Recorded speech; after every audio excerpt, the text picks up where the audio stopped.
Hello, geometry. Before we move on to lesson 5 in unit 1, we're going to take a quick pit stop and look at radicals again from algebra 1. So this is a complete review of algebra 1. There's nothing geometry related here.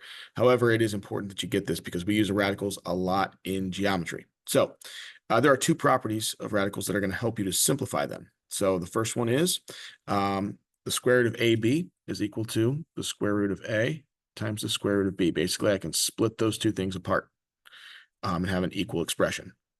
And then the square root of A squared is just A. The square root and the squared cancel each other out. Okay, so we're going to use those two properties to simplify three expressions here below. So square root of 48, I'm going to break that down. I'm going to do a factor tree. If you had me for algebra 1, you remember this, hopefully. A lot of teachers teach it this way as well. So any two numbers that multiply to 48, you can't use 1 because if you do 1, it's 1 and 48, and now you're breaking down 48 again and didn't get anywhere. So 48 breaks down to, I'll say 2 and 24. And I'm going to circle any prime number that I have. So 2 is a prime number. I can't break it down any further. 24, I'll say 4 and 6. Both of those can be broken down further. 2 times 2 is 4, and then 2 times 3 is 6. Now, I could answer the question from this work right here. I'm going to go a little bit further and explain why here. You do not have to do this part that I'm doing here. This is just an explanation of why. So I'm taking all the circled numbers and I'm going to write them as a product of those numbers. So if I do 2 times 2 times 2 times 2 times 3, you'll get 48. Now, I'm going to use property number 1 at this point. I can break this up however I want. And I'm going to break this up. And I can break it up because it's all multiplication. If it was addition in there, I couldn't do this. But it's multiplication, so I can split this all up. And I'm going to break them up like so. Why? Well, because 2 times 2 I could rewrite as 2 squared. And I could do the same thing with the second set of 2's, 2 squared. 3 doesn't have a pair, so it's just radical 3. Now, why do I do it that way? Look at property 2. Now I have the square root of 2 squared. The square root and the squared cancel, and I'm left with the 2 on the outside of the radical. Radical and square cancel, and I'm left with another 2 on the outside of the radical. This one, the last one, does not have a square, so I cannot cancel the radical, so it just stays radical 3.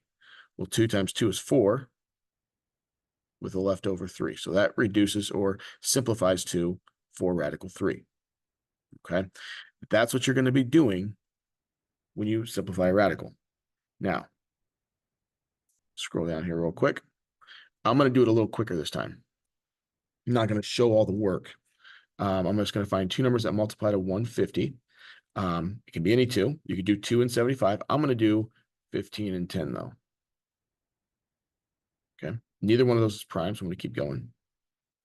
5 and 3 is 15. 5 and 2 is 10. And there we go. All of my chains have ended. I have all prime numbers now. Now I'm only looking at the circled numbers, and I'm looking for a pair of the same number. Why a pair? Because a pair could be written as something squared. So I have a pair of 5s. I'm going to cross those out, and that makes a single 5 on the outside because 5 times 5 is 5 squared. Square root of 5 squared is just 5. That's why I'm looking for a pair. 3 and 2 are both unpaired. What do I do with them if they're both unpaired? I multiply them back together. 3 times 2 is 6. And so this one simplifies to 5 radical 6. Okay. Last one on this video.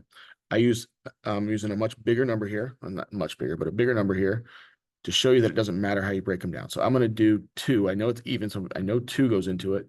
I'm going to use a calculator to make sure I do it correctly. I don't want to use a wrong number. So 252 divided by 2 is 126. So I'm going to circle my 2. I know 2 goes into 126 because that's also even. And it goes in 63 times. 63 breaks down to 7 and 9. And then 9 breaks down to 3 and 3. What do I have a pair of? Well, I've got a pair of 2's, and that makes a 2 on the outside. I've got a pair of threes, makes a 3 on the outside. A leftover 7 that's not paired, it goes underneath. So 2 times 3 is 6. And you get 6 radical 7. Before I finish the video, I'm going to talk about one more thing. You can check to see if you got it. I'm going to type the square root of 252 in my calculator. I get 15.8745 and so on. To see if I did it right, I'm going to take 6 radical 7. So I'm going to do 6 square root 7 in the calculator. I should get the exact same decimal, which I do. That tells me that I simplified it correctly. Okay, and that concludes our review on radicals. If you still have questions, please make sure you're asking.